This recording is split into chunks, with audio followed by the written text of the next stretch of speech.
Good morning students. आज हमारा next topic है page 160 adolescence and drug alcohol abuse. Adolescence and drug alcohol abuse.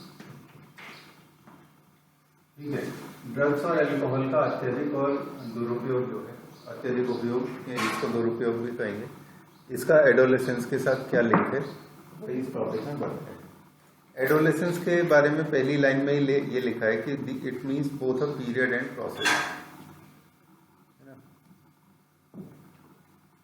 ये एक period और प्रोसेस दोनों है, यानी कि एक अवधि भी है और एक प्रक्रिया भी है। क्योंकि अगर हम ये कहें कि कोई एक बच्चा है जो कि 17 या 18 साल का है या 16 साल का है, तो एक प्रक्रिया से गुजर रहा है, और दूसरी बात वो ये एक प्रक्रिया भी है और साथ में ये एक पीरियड भी है। पीरियड का मतलब एक अवधि भी है ना। वो उस प्रक्रिया से गुजर भी रहा है और वो उसमें मौजूद भी है। वो इस लाइन से हमें ये कहना चाहते हैं। अब ये जो पीरियड होता है एडोलेसेंस का, इसमें बच्चा बहुत वल्नरेबल होता है, क्योंकि उसकी बॉडी में और उसके माइंड में तरह तरह के चेंजेस होते हैं, उसकी साइकोलॉजी में, उसकी फिजियोलॉजी में, जिसकी वजह से वो क्या है, वो नए नए एक्सपेरिमेंट्स की तरफ मुड़ सकता है, जिन एक्सपेरिमेंट्स में ड्रग और एल्कोहल एब्यूज भी होता है। अब वो उनकी तरफ क्यों मुड़ता है वो यहाँ पर दिया है। अपने एटीट्यूड्स और बिलीफ की वजह से वो सोसाइटी में पार्टिसिपेट करने लगता है ना।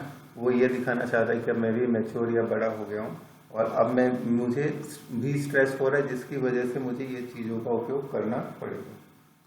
ये पीरियड कितना है? 12 से 18 साल, 12 से 18 साल का। इसको एडोलेसेंस पीरियड कहते हैं, यानी कि जिसको टीनेज भी कहते हैं, teenagers. In other words, adolescence is a bridge linking childhood and adulthood, accompanied by various biological and behavioral changes. Adolescence thus is a very vulnerable phase of mental and psychological development of an individual. Vulnerable का मतलब ये है कि ये आसानी से किसी गलत तरफ मुड़ सकता है, इसको कहते हैं vulnerable। अब आता है क्यूरियोसिटी। कारण क्या होता है कि कोई बच्चा ड्रग या अल्कोहल की तरफ मुड़ता है? पहला कारण तो होता है क्यूरियोसिटी, यानी कि उत्सुकता। नई चीजों की उत्सुकता इस एज में होती है कि वो नए नए एक्सपीरियंस करना चाहते हैं। तो सबसे पहला पॉइंट इन्होंने ये लिखा है, curiosity, need for adventure and excitement.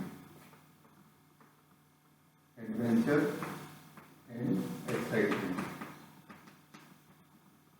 ठीक है। नई चीजों को करने में एडवेंचर और एक्साइटमेंट की फीलिंग आती है, इसीलिए ये इन कामों की तरफ मुड़ते हैं, है ना। एक्सपेरिमेंटेशन वो भी इस एज से जुड़ा हुआ एक एस्पेक्ट है। Motivate youngster toward drugs and alcohol use, a child's natural curiosity motivates him her to experiment. This is complicated further by effect that might be perceived as benefits of alcohol और use. Thus the first use of alcohol or may be out of curiosity or experimentation, यानी पहल तो ये इन चीज़ों का उपयोग एक experiment के तौर पे करते हैं, लेकिन बाद में धीरे धीरे उसकी आदत पड़ जाती है और वो खतरनाक साबित होती है। और क्या लिखा है, but later the child starts using these two escape facing problems. Childhood में या टीनेज में जो प्रॉब्लम्स आती हैं उससे वो क्या करना चाहता है, बचना चाहता है।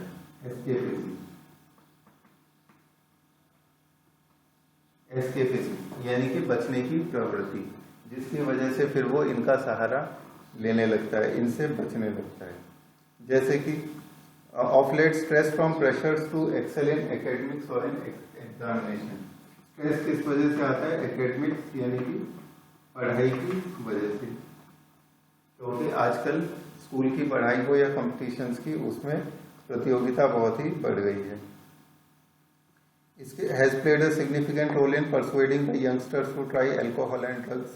Perception among youth that it is cool or progressive to smoke, है ना। ये परसेप्शन भी बहुत घातक है कि ड्रग्स को यूज करना या अल्कोहल या सिगरेट को यूज करना वो कूल है। Perception of be cool. लोगों को लगता है कि हम सिगरेट स्मोक कर रहे हैं या हम वाइन पी रहे हैं तो उससे हम कूल लगते हैं। ये भी एक परसेप्शन है जो कि बच्चों को उस तरफ मोड़ता है। इसके बाद यूज ड्रग्स और alcohol in a way major cause for you to start these habits. Television, movies, newspaper, internet also help to promote. तो ये भी मीडिया जो है वो इस तरफ बच्चों को मोड़ता है। न्यूज़पेपर, मूवीज, ठीक है, टेलीविजन, मूवीज, न्यूज़पेपर, इंटरनेट, क्योंकि इन सारे संचार माध्यमों में वो अक्सर लोगों को इनको उपयोग करते हुए देखते हैं और उनको बहुत ही लुभावने अंदाज में दिखाया जाता है, जिससे उन्हें लगता है कि इनको यूज करने वाले लोग बहुत ही स्टाइलिश और कूल होते हैं। ठीक है। Other factors that have been seen to be associated with drug and alcohol abuse among adolescents are unstable और unsupportive family structures and peer pressure. देखो ये भी इम्पोर्टेंट चीज है, ये भी एक कारण है कि कई बार बच्चों का जो फैमिली सपोर्ट होता है वो उन्हें नहीं मिलता। फैमिली सपोर्ट एब्सेंट, जिसकी वजह से वो अकेला फील करते हैं और उस अकेलेपन को दूर करने के लिए वो इन चीजों की तरफ मुड़ते हैं। एक और चीज देखने में आती है, वो होती है पीयर प्रेशर, यानी कि संगति की वजह से। अगर उन किसी बच्चों के ग्रुप में कोई एक ये काम करता है या फिर 2 या 3 बच्चे काम करते हैं, तो जो नहीं करता है उसको भी वो इसकी तरफ मोड़ने की कोशिश करते हैं, उसे पीयर प्रेशर कहते हैं। इसके बाद हम बढ़ते हैं आगे, एडिक्शन एंड डिपेंडेंस।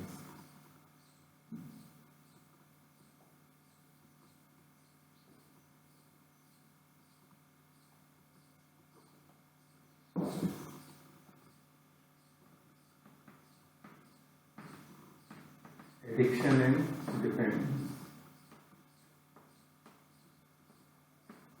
एडिक्शन का मतलब क्या होता है? जब हम किसी चीज को, नशीली चीज को बार बार लेते हैं, लगातार लेते हैं, तो उसकी हमारे शरीर को आदत पड़ जाती है। उसे हम क्या कहते हैं? नशे की है ना, लत लगना। एडिक्शन का मतलब होता है लत लगना। और ये कैसे होता है? ये एक साइकोलॉजिकल भी है और फिजियोलॉजिकल एस्पेक्ट दोनों है।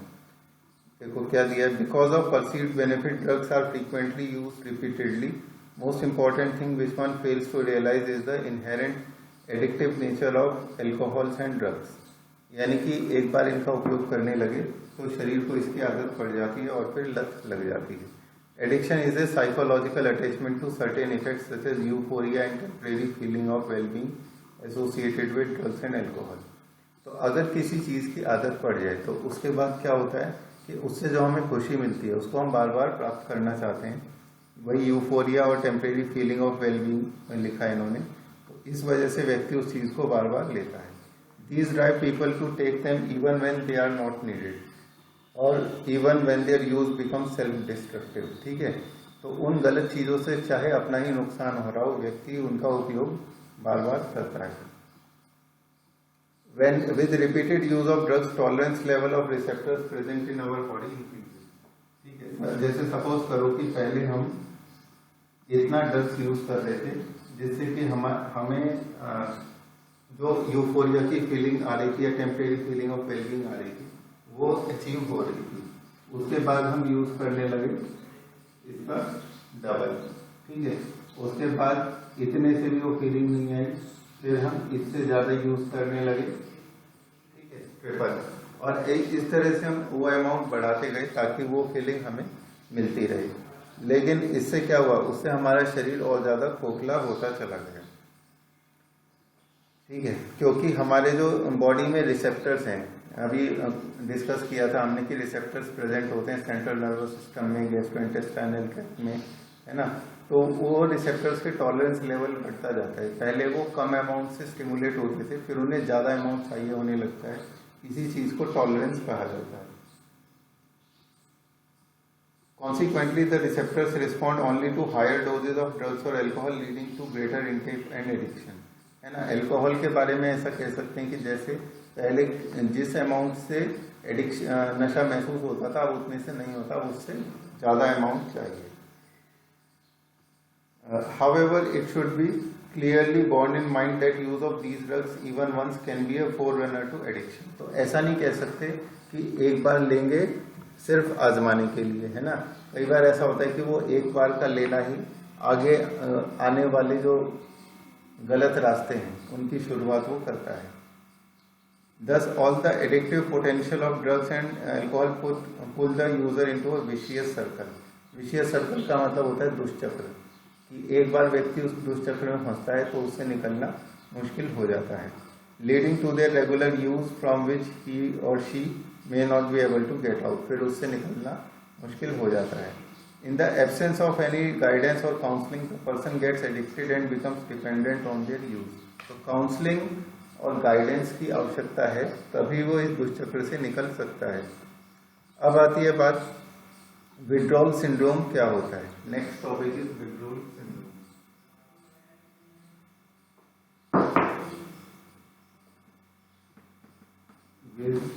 विड्रॉल सिंड्रोम, विड्रॉल सिंड्रोम का मतलब होता है ऐसे सारे लक्षण जो जैसे ही अचानक किसी नशीली चीज को हम छोड़ देते हैं और हमारी बॉडी जो रिएक्शंस दिखाने लगती है एकदम से छोड़ने पर, तो उसको हम क्या कहते हैं, विड्रॉल सिंड्रोम। तो अगर रेगुलर डोज जो ड्रग्स और अल्कोहल की लेते थे उसको एकदम से रोक दिया जाए तो जो सिम्टम्स बॉडी दिखाती है उनको कहते हैं। ये क्या होते हैं? This is characterised by anxiety, shakiness, nausea, sweating, ये सारे सिम्टम्स उसमें देखने को मिलेंगे। तो और वो तभी शांत होंगे जबकि फिर से ड्रग्स की डोज उस व्यक्ति को दे दी जाए। तो फिर नशा छुड़वाया कैसे जाए? जैसे धीरे धीरे उसने इंक्रीज किया था नशे का अमाउंट, उसी तरह धीरे धीरे धीरे उसको कम किया जाए और जीरो पे लाया जाए। एब्रप्टली करेंगे तो ये सिम्टम्स देखने को मिलेंगे। ठीक है, इसके बाद आगे आता है in some cases withdrawal syndrome symptoms can be severe and even life threatening and the person may needs medical supervision. एकदम से अगर किसी का नशा बंद कर दिया जाए तो उसको मेडिकल सुपरविजन की भी जरूरत पड़ सकती है, क्योंकि वो लाइफ थ्रेटनिंग यानी कि प्राण घातक भी हो सकता है। Dependence leads the patient to enclose all social norms in order to get sufficient funds to satiate his her needs. तो ये देखो ये कितनी समस्या की बात है कि जब व्यक्ति को एक बार नशे की लत पड़ जाती है तो वो सारे सामाजिक जो ताने बाने हैं उनको भूल जाता है। उसको बस ये लगता है कि मैं अपने नशे की जरूरत किसी तरह पूरी करूं, चाहे उसके लिए मुझे चोरी करना पड़े या कोई भी अपराध करना पड़े। ठीक है, इसके बाद आता है इफेक्ट्स ऑफ ड्रग और एल्कोहल एब्यूज।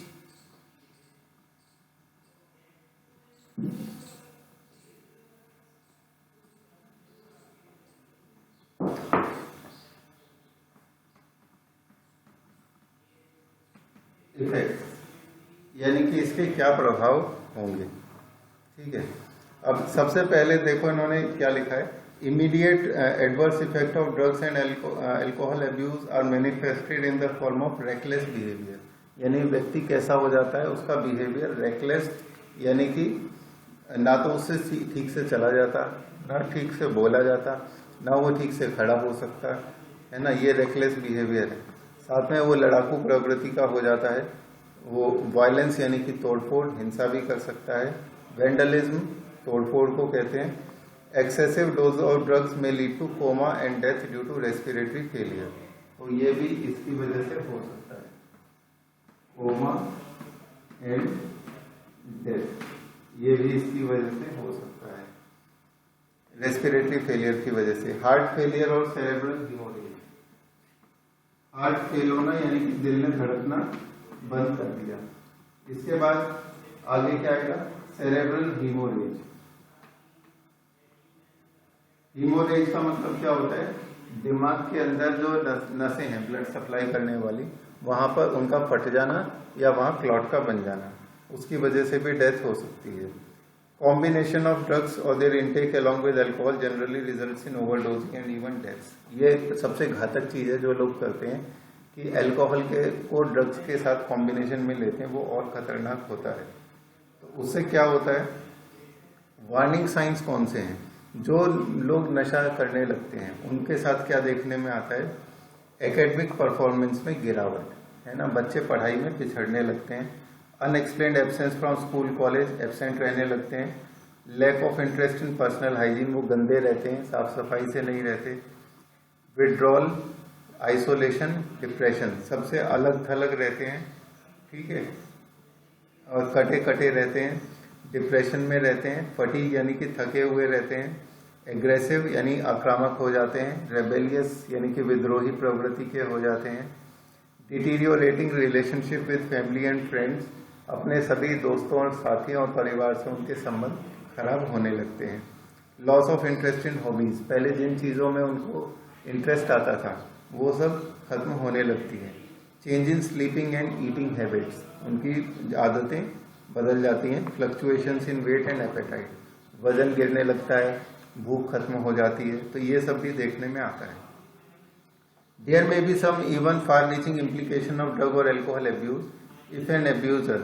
अब देखो ये जो आगे इन्होंने लिखा है इसका सामाजिक एस्पेक्ट है कि अगर उसको पैसा नहीं मिल रहा, पैसे तो उसको तो नशा करना है, तो वो क्या करेगा, वो चोरी की तरफ भी मुड़ जाएगा या वो अपराधी भी बन जाएगा, है ना। तो उसकी वजह से फिर वो क्या करता है कि अपने जितने भी साथी हैं या रिश्तेदार हैं या दोस्त हैं उनके लिए वो शर्मिंदगी का कारण बनता है ना। या फिर वो क्या करता है, वो कुछ ऐसा काम करता है जिससे कि पूरा खामियाजा किसको उठाना पड़ता है, फैमिली को उठाना पड़ता है।